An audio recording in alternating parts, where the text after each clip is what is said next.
Have you ever believed in something so strongly that nothing could shake your faith?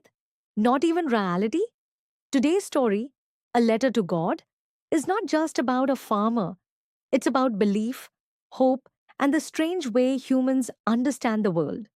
And by the end of this, you might start questioning your own beliefs too. Let me take you to a quiet hill where a farmer named Lencho lives with his family. His house is simple, surrounded by fields of corn.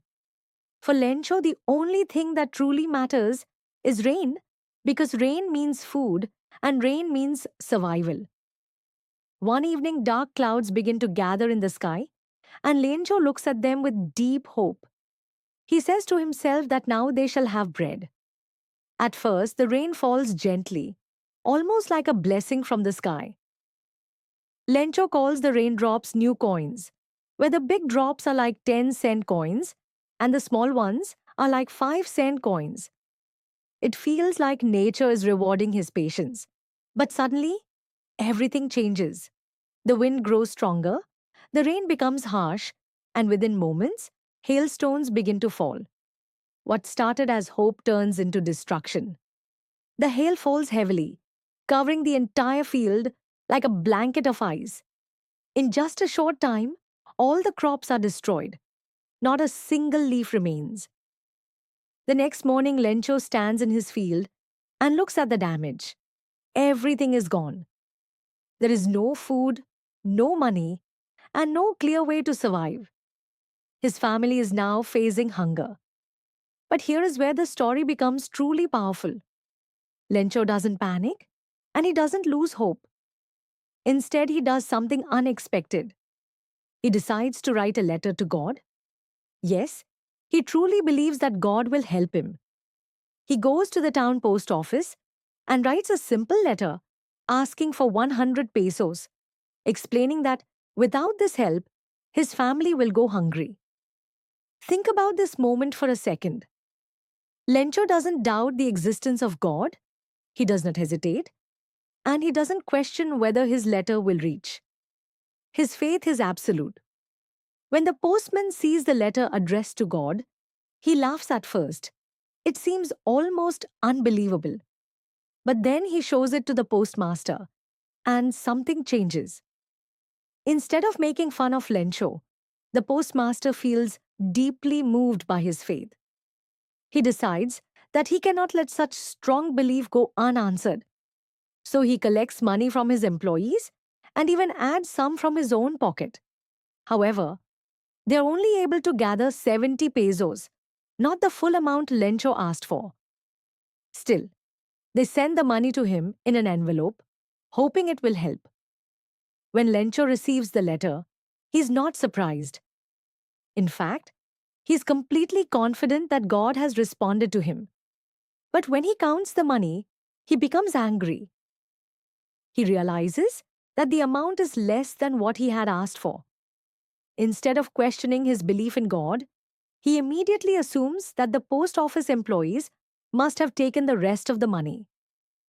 He writes another letter to God, saying that he received only 70 pesos and asking for the remaining amount, while warning God not to send the money through the post office again, because the employees are, in his words, a bunch of crooks. This is the most important part of the story. Lencho has complete faith in God, but he has no faith in people. He believes that God sent the money, but he cannot believe that humans could be kind enough to help him. This creates a deep irony in the story, where the truth is the opposite of what Lencho thinks. The very people he calls dishonest are the ones who try to help him. Along the way, we also understand some important words from the chapter. A crest is the top of a hill. Draped means covered. Hailstones are small balls of ice that fall like rain. Locusts are insects that destroy crops. Solitary means alone. Amiable means friendly and pleasant. And crooks refers to dishonest people. These words help us better imagine the scenes and emotions in the story. But beyond the plot, this chapter teaches us powerful life lessons. It shows us the strength of faith because Lencho's belief gives him courage even in the worst situation. It reminds us of human kindness, as the postmaster and his employees choose to help without expecting anything in return. At the same time, it reveals the irony of human nature, where we sometimes trust what we want to believe while ignoring reality. And most importantly, it teaches us that perspective matters. Lencho sees the help as a gift from God, but fails to recognize the effort of the people around him. Now take a moment to reflect on your own life. Have you ever ignored someone's help while waiting for something bigger? Have you ever believed so strongly in something that you missed what was right in front of you? Lencho's story is not just about faith, it is about awareness. Faith can give us strength, but blind faith can limit our understanding. Maybe life is not about choosing between belief and reality, but about learning to balance both. To believe in something greater while also appreciating the efforts of the people around us.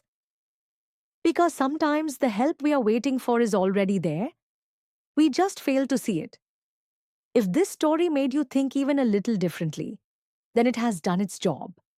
Keep learning, keep reflecting, and most importantly, stay aware of both your faith and your reality. If you found this explanation helpful, make sure to like this video. Subscribe for more simple and deep explanations of your CBSE chapters. And comment below. Do you think Lencho was right or wrong? Because sometimes the simplest stories teach the deepest lessons.